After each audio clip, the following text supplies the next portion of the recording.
What is a client? Before I was a trainer, I never asked myself that. Before I was a trainer, I was a coach. Coaching was the world I grew up in. My dad was my first coach. He'd teach my brother and I wrestling moves in the living room.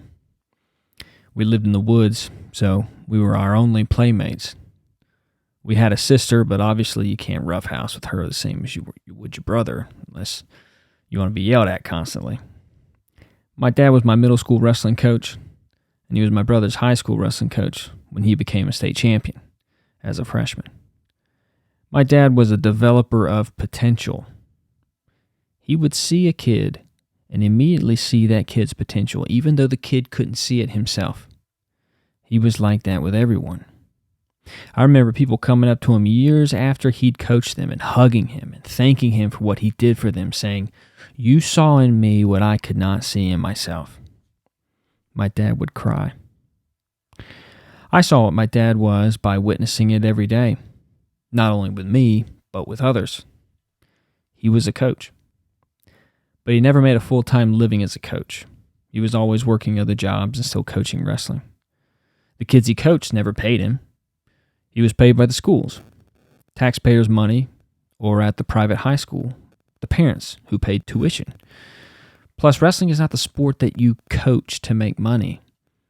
So when I graduated college and I was trying to set out on my own path, there was one thing that I was never going to do, and that was coach.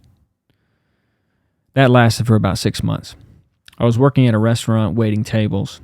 I'd finally made it to a job with air conditioning. I was so grateful. Before that, my brother and I had worked cleaning windows for houses and businesses, and then also as landscapers for a golf course. We were always outside. The first day on the job waiting tables, I felt the air condition hit me, and I was like, oh, I've leveled up. I'll never complain about this job, I told myself. I've got air conditioning now. Eventually, I started interacting with the athletic director of the local private Christian school when he would come in to the restaurant. I brought up that I had wrestled at the University of Oklahoma, and he mentioned that they were looking for an assistant wrestling coach. I was not intrigued in the slightest. Coaching is where you go to die, was what I told myself. I'd watched my dad struggle financially while coaching, which had put a bad taste in my mouth. I wanted nothing to do with the path. I'd seen that path. It was hard and it was not rewarding. My definition of rewarding eventually changed. The only thing that was interesting about potentially coaching at that school was the fact that the head coach was from the state of Iowa and had wrestled at Iowa State University. I thought it would be interesting to meet someone who had wrestled at such a prestigious school, so I took the athletic director up on meeting with the coach. I went to the high school gym and got on the mats with him and discussed our experiences wrestling at big schools. After all that and a lot of common interests, he asked me to coach for him. I immediately declined. Remember, coaching is where you go to die. But I did say that I would love to come in and wrestle with the kids and help them improve if that allowed me to have a gym to train at. I wasn't making enough money back then, so for a gym membership, that was awesome. It was free.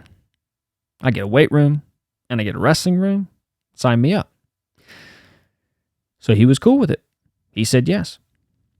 So for about 3 weeks, I came in and wrestled with the kids and worked out, keeping myself in shape. One day, head coach walked up to me and threw a collared shirt at me. "What's this for?" "We have a match tomorrow at 6 p.m. Show up with this shirt on." "But I'm not a coach." "I've been watching you for weeks with these kids. You're a coach. Now show up tomorrow with the shirt on." I was forced into coaching by someone who saw potential in me that I did not see in myself. With this new title of coach, I chose to replicate what I saw growing up.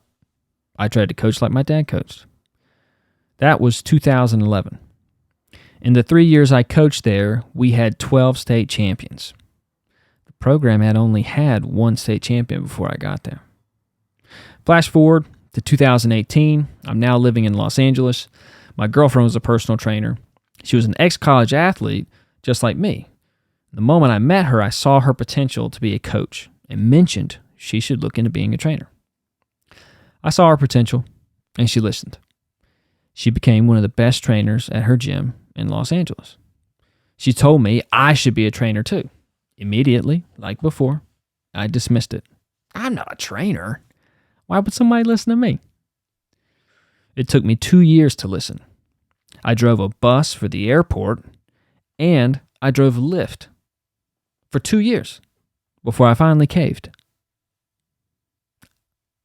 I would consider myself as not hard-headed, but when I became a trainer, I had my first client. It was weird to say. It felt pretentious, but that's the lingo in that world, so I got used to it. But not completely. Even as I say this now, there's something off about it. I was used to referring to people as my athletes or my kids, the kids I coached.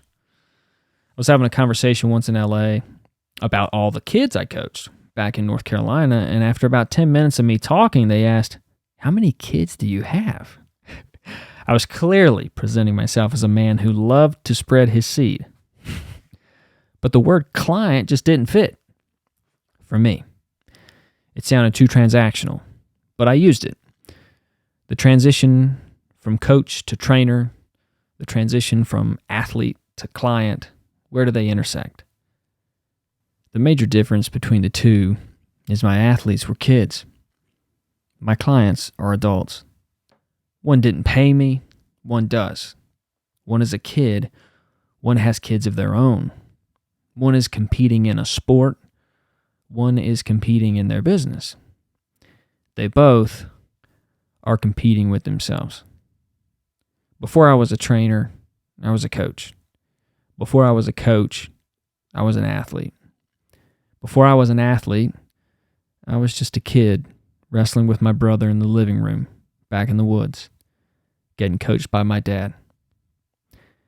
My dad saw potential in me that I didn't. He taught me how to see potential in myself. He taught me how to see potential in others. He taught me how to see potential in my clients. I now make a living as a trainer in Los Angeles. I think my dad would be proud of me. I'll see him again, God willing.